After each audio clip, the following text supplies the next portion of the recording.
In the 1950s, laws in the South kept whites and blacks segregated in public places. According to the law, segregated was supposed to mean separate but equal, but what it really meant was separate and unequal. Many schools for black children were old and run down. The students had to use old books.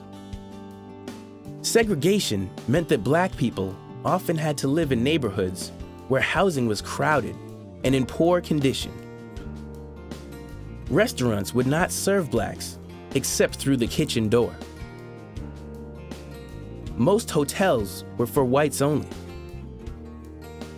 Blacks and whites rode in different railroad cars. They sat in separate waiting rooms. In buses, whites rode in the front and blacks rode in the back. Even water fountains were segregated. Worse, many African Americans in the South lived in fear. There weren't many African American police officers or judges in the South. Blacks were sometimes arrested for no reason. Many African Americans were prevented from voting in the South. Hate groups used threats and violence to frighten African Americans. Black children sometimes had to be protected when they went to school. The National Guard helped keep African American students safe.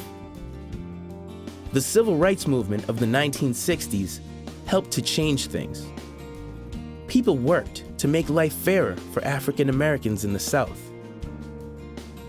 Today, the laws segregating blacks and whites are gone. People in the South are now free to live and work together.